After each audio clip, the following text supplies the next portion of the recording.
My name is Carlos Fernandes, and I'm a gastroenterologist and an investigator from the Faculty of Medicine, University of Porto.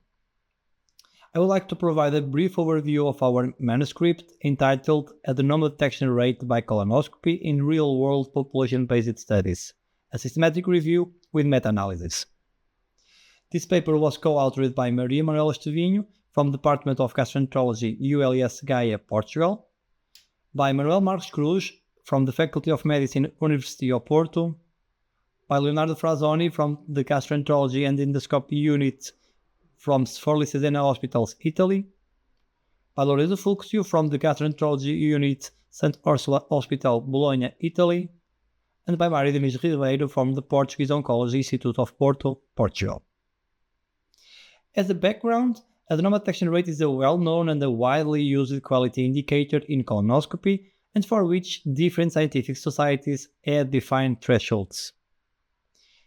The European Society of Gastrointestinal Endoscopy assumes a threshold of at least 25% for a wide population, namely for all colonoscopies in patients aged 50 years or older and only excluding colonoscopies performed in the emergency setting with a specific therapeutic indication that is a follow-up of a detected lesion or to monitor inflammatory bowel disease.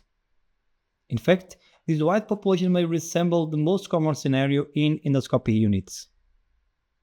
Nevertheless, a lack of pooled observational data resembling this real-world practice limits support for this important and useful threshold. So, we aimed to perform a systematic review with a meta-analysis to evaluate the pooled rates for conventional adenoma detection and other quality indicators in population-based studies.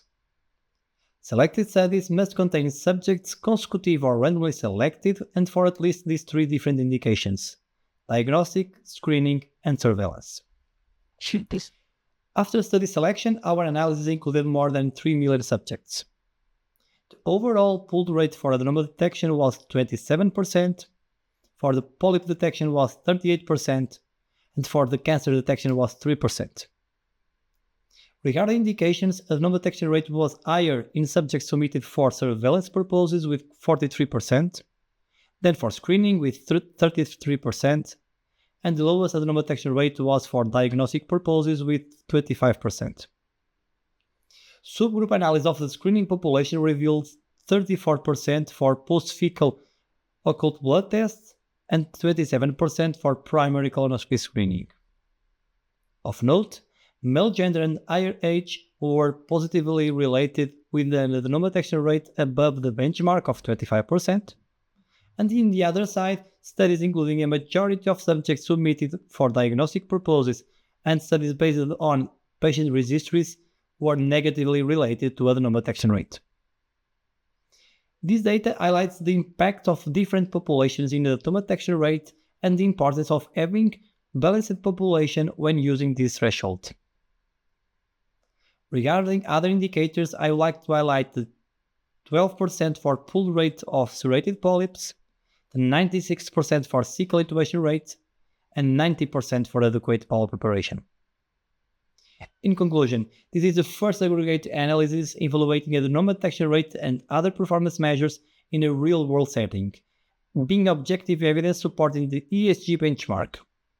Moreover, we were able to identify variables that significantly impact this rate and to bring some discussion regarding the need to set different benchmarks according to different variables like the indication for colonoscopy, age, and/or gender. Finally, this meta-analysis also underlines the importance of the real-world data to create new evidence. Thank you for your attention.